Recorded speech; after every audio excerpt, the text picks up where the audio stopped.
ప్రధాని మోడీ ఇజ్రాయెల్ అధ్యక్షుడు నెతన్యాహుకు ఫోన్ చేశారట. ఇరాన్తో ఘర్షణలో సంయమనం పాటించమని చెప్పి సుద్దులు చెప్పారు. సంయమనం పాటించడం అంటే అర్థం ఏమిటి? ఇది ప్రపంచం నవ్విపోతుందనేటువంటి స్పృహ కూడా లేకుండా మన ప్రధానమంత్రి వ్యవహరించడం కాదా? ఒక భయానకమైనటువంటి దాడి చేస్తున్నారు అమెరికా ఇజ్రాయెల్ పాలకులు కలిసి. ఆ భయానకమైనటువంటి దాడి స్వభావం ఏమిటి? సాక్షాత్తు ఆ దేశ అత్యున్నత నేత ఖమైనీని, ఆయన కుటుంబాన్ని మటుమార్చారు, హతమార్చారు, ఆస్తులు ధ్వంసం చేశారు. ఆ దేశాన్నే ధ్వంసం చేస్తామని చెప్పేసి ప్రకటిస్తున్నారు. ట్రంప్ ఒకవైపు ఏం చెప్తున్నాడు? ఇంకా 4 వారాలు 5 వారాల పాటు ఈ దాడులు కొనసాగిస్తామంటున్నాడు. ఎందుకట? 4 వారాలు 5 వారాల పాటు ఈ దాడులు కొనసాగిస్తే గాని ఇరాన్లో ప్రభుత్వం మారదట. అంటే ఇరాన్లో ప్రభుత్వాన్ని మార్చడం కోసం దాడి చేస్తున్నారు. ఇరాన్లో తమ అధినేతలు ఎవరు ఉండాలి? ఆ దేశ అధ్యక్షులు ఎవరు ఉండాలి? ప్రధానమంత్రి ఎవరు ఉండాలి? తమ అత్యున్నత నాయకత్వం ఎవరు ఉండాలి? తమను ఎవరు పరిపాలించాలి అనేది ఆ దేశం ప్రజలకు సంబంధించిన విషయం. ఒక సర్వసత్తాక సార్వభౌమాధికారం కలిగిన దేశం ఇరాన్. ఆ దేశంలో పాలకులు మారిపోవాలని ఆదేశించడానికి ట్రంప్ ఎవరు? ఆ ట్రంప్తో చేతులు కలిపి ఇరాన్ మీద దాడి చేయడానికి ఇజ్రాయెల్ ఎవరు? ఎంత దారుణం ఇది! ఒక ప్రపంచ రౌడీలాగా దాడులు చేయటం చూస్తున్నాం మనం. నిన్నగాక మొన్న వెనిజులా మీద అర్ధరాత్రి దేశాధ్యక్షుడిని, ఆయన భార్యను కిడ్నాప్ చేసి అమెరికాలో బంధించారు. అమెరికాలో బంధించి వెనిజులాకి ఇక్కడి నుంచి నేనే అధ్యక్షుడిని అని ట్రంప్ ప్రకటించుకున్నాడు. ఎంత హాస్యాస్పదం, ఎంత అహంకారపూరితం! వెనిజులా అధ్యక్షుడిని, ఆయన భార్యను కిడ్నాప్ చేసి అమెరికాలో బంధించి వెనిజులాకు నేనే అధ్యక్షుడిని ప్రకటించుకున్నాడు. కానీ వెనిజులా ప్రజానీకం తగు సమాధానం చెప్పారు. వెనిజులా అధ్యక్షురాలిగా ప్రమాణ స్వీకారం చేసింది. వెనిజులా ప్రజలు, సైన్యం మొత్తం వెనిజులా ప్రభుత్వంతో ఉన్నది. అమెరికాను నిలదీస్తున్నారు. మంచి స్పందన. ట్రంప్ ఊహకందలేదు ఈ పరిణామం. 4 కరుచుకున్నాడు. అయినా ఇప్పుడు వెనిజులాకు నేనే అధిపతిని అంటున్నాడు. వెనిజులాలో ఉన్న ఆయిల్ని నేను అమ్ముకుంటాననే పద్ధతుల్లో వ్యవహరిస్తున్నాడు. ఇప్పుడు ఇరాన్ మీద దాడి. ఇరాన్ మీద దాడికి ముందు ఏం చేశాడు? గ్రీన్లాండ్స్ నాకు కావాలి అంటున్నాడు. గ్రీన్లాండ్స్ ఒక సర్వసత్తాక దేశంలో ఒక భాగం. గ్రీన్లాండ్స్ నాకు కావాలి అనడానికి నువ్వెవరు? అమెరికాలో వాషింగ్టన్ నాకు కావాలి అని ఎవరైనా అడిగితే ఇచ్చేస్తావా? గ్రీన్లాండ్స్ నాకు కావాలి అంటున్నాడు. కొనుక్కుంటాడట. అమ్మకపోతే ఎట్లా స్వాధీనం చేసుకోవాలో నాకు తెలుసు అంటున్నాడు. అంటే ఒక బజార్ రౌడీలాగా అహంకారపూరితమైనటువంటి దాడి. ఈ దేశం ఆ దేశం అని లేదు. అందరూ తనకు అనుసంధానంలో నడవాలి. బహిరంగంగానే ప్రకటిస్తున్నాడు. అమెరికా ఫస్ట్, అమెరికా ప్రయోజనమే మాకు ముఖ్యం. అంటే ఇక ప్రపంచంలో ఏ దేశం ఎటుపోయినా పర్వాలేదు, ప్రపంచ ప్రజానీకం ఏమైపోయినా పర్వాలేదు, అమెరికా కోసం మేము ఏమైనా చేస్తామనే పద్ధతుల్లో ఊళ్ళల్లో రౌడీలు ఊళ్ళ మీద పడ్డట్టు ఇప్పుడు అమెరికా పాలకులు ప్రపంచం మీద పడుతున్నారు. ఇప్పుడు ఇరాన్ మీద ఒక భయానకమైనటువంటి దాడి ప్రారంభించింది. ఇంత దాడి జరుగుతున్నప్పుడు అనేక దేశాలు ఖండించాయి. ఒక దేశం అంతర్గత వ్యవహారాల్లో మరొక దేశం వేలు పెట్టకూడదు. ఒక స్వతంత్ర దేశం, సర్వసత్తాక దేశం మీద ఇలాంటి దాడులు చేయకూడదు అని చెప్పి అమెరికా తక్షణం యుద్ధం ఆపాలి, అమెరికా ఇజ్రాయేలీ దౌర్జన్యాన్ని ఆపాలని ఖండించినాయి అనేక దేశాలు. రష్యా, చైనా లాంటి దేశాలు కూడా ఖండించినాయి. ప్రపంచంలో అనేక చిన్న దేశాలు, పెద్ద దేశాలనే తేడా లేకుండా అనేక దేశాలు ఖండిస్తుంటే మన దేశ ప్రధానమంత్రి మోడీ 56 ఇంచుల ఛాతి, విశ్వగురు అని చెప్పుకున్నారు. మరి ఆయనకు మాత్రం ఖండించడానికి నోరు రావట్లేదు, ట్వీట్ చేయడానికి చెయ్యాడట్లేదు. ఎందువల్ల? ఏమిటి అన్యాయం? ఎందుకు నోరు మెదపట్లేదు? 2 రోజులు 3 రోజులు గడిచిన తర్వాత నెతన్యాహుకు ఫోన్ చేసి సంయమనం పాటించండి అన్నాడు. ఏమి సంయమనం? సంయమనం పాటించడం అంటే అర్థం ఏమిటి? పొరుగు దేశం మీద దాడి చేస్తున్నోడిని పట్టుకొని నువ్వు దుర్మార్గుడివి, దాడి చేస్తున్నావు, దాడి ఆపు, నీ దాడిని నేను ఖండిస్తున్నానని చెప్పాల్సింది పోయి సంయమనం పాటించండి అని ఫోన్ చేసి శుద్ధులు చెప్తున్నారు, సలహా ఇస్తున్నారు. అసలు అమెరికా దాడి అనేటువంటి మాట రావట్లేదు మోడీ నోటి నుంచి. ఎందువల్ల? 143 కోట్ల ప్రజలకు ప్రధానమంత్రి మోడీ అనే విషయం మర్చిపోకూడదు. ఈ భారతదేశానికి ఒక ప్రతిష్ట ఉన్నది. దశాబ్దాల పాటు భారతదేశం అంతర్జాతీయ వ్యవహారాల్లో అనుసరించినటువంటి విధానాల మూలంగా వచ్చినటువంటి ప్రతిష్ట అది.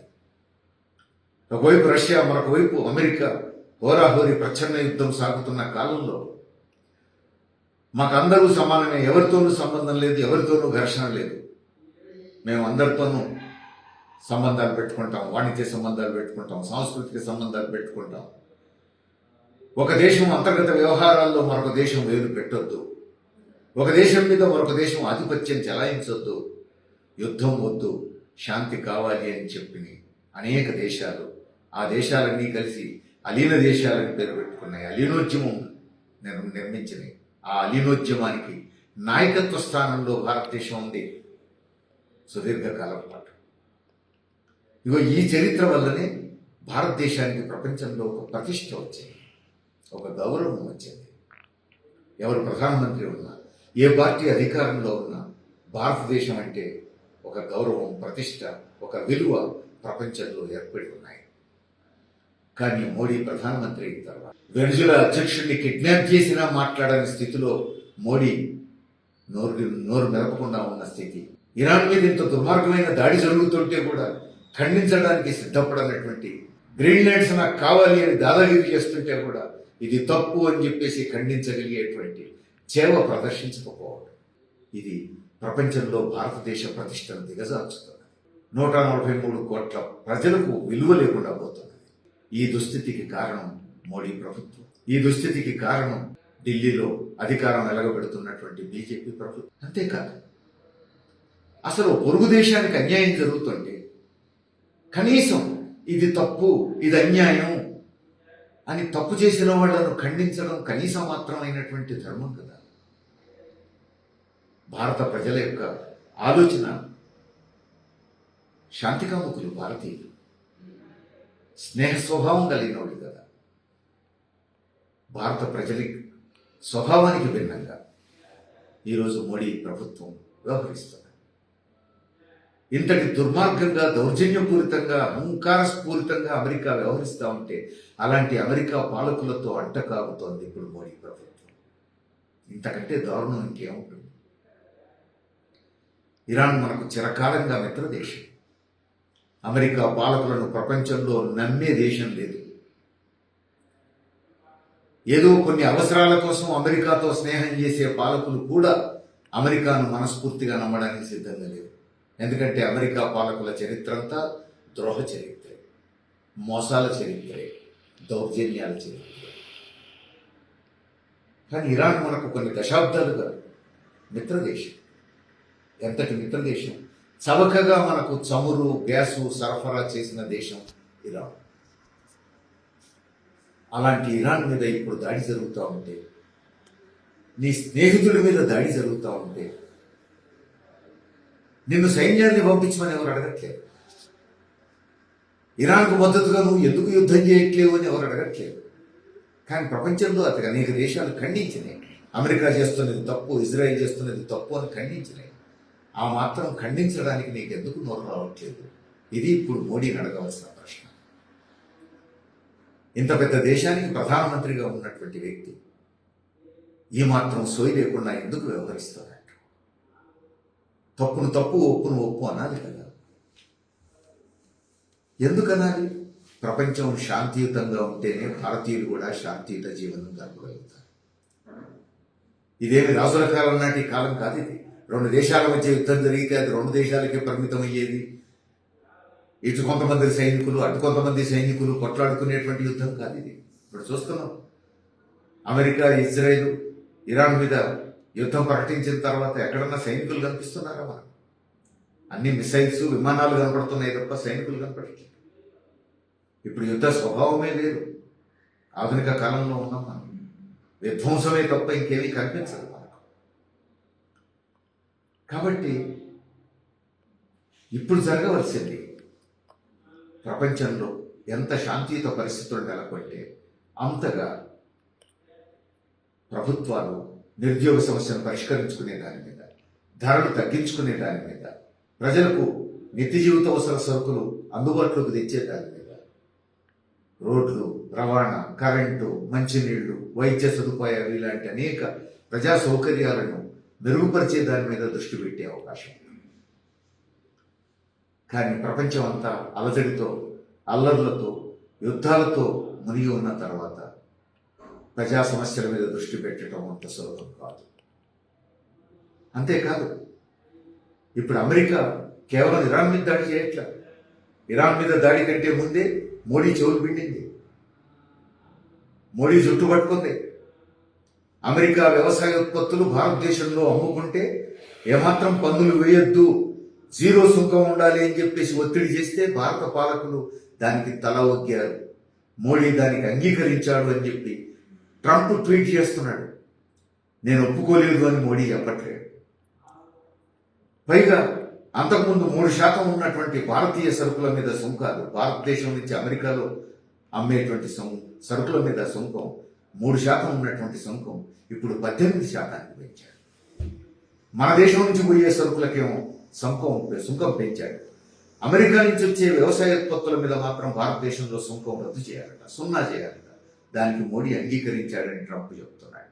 రేపు మాపో సంతకాలు చేస్తారంటున్నాడు. అంటే భారతదేశంలో 70% ప్రజలు వ్యవసాయం మీద ఆధారపడ్డారు, గ్రామీణ ప్రాంతాల మీద ఆధారపడ్డారు. భారతదేశ రైతాంగాన్ని బజారు పాలు చేసేటువంటి చర్య ఇది. భారతదేశ ఆర్థిక వ్యవస్థ అతలాకుతలం అయ్యేటువంటి చర్య ఇది. భారతదేశ ప్రయోజనాలు, భారత ప్రజల ప్రయోజనాలు, మన రైతాంగ ప్రయోజనాలు అమెరికాకు తాకట్టు పెడుతున్నారు మన ప్రధాని మోడీ. ఇంతకంటే అన్యాయం ఇంకేముంటుంది? ఇప్పుడు దేశభక్తి అన్నారు.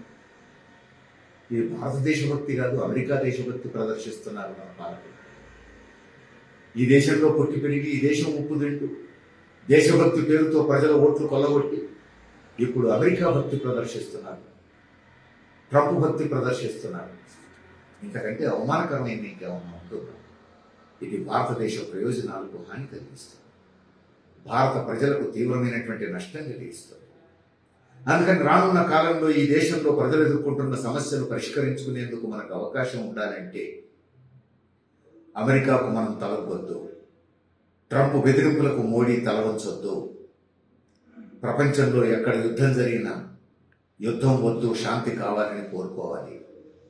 ఎవరి యుద్ధానికి కారణమైతే వాళ్ళ చర్యను ఖండించాలి. ఇప్పుడు ఇరాన్ మీద అమెరికా, ఇజ్రాయెల్ దాడి చేశారు. ఈ దాడిని ఖండించాలి. అమెరికా ప్రజలే ఆలోచిస్తున్నారు ఇప్పుడు ట్రంప్ చేస్తున్నటువంటి పని సరైంది కాదు అని. కానీ భారతదేశ ప్రధానమంత్రికి మాత్రం ఆ మాత్రం స్పృహ లేకుండా పోయింది, తప్పును తప్పనాలనే సోయి లేకుండా పోయింది. ఇది భారతదేశ ప్రయోజనాలకు తీవ్రమైనటువంటి హాని కలిగిస్తుంది. ఈ దుస్థితి నుంచి బయటపడాలి. భారత ప్రజానీకం నిలదీయాలి, మన ప్రభుత్వాన్ని నిలదీయాలి, రోడ్ల మీదకి రావాలి. ప్రపంచ శాంతి కోసం భారత ప్రభుత్వం నిలబడాలని కోరుకోవాలి. అమెరికా యుద్ధోన్మాదాన్ని మన ప్రభుత్వం ఖండించాలని డిమాండ్ చేయాలి. ప్రపంచ శాంతి కోసం భారత ప్రభుత్వం కృషి చేసేట్టుగా మోడీ ప్రభుత్వం మీద భారతదేశ ప్రజానీకం ఒత్తిడి చేయాలి.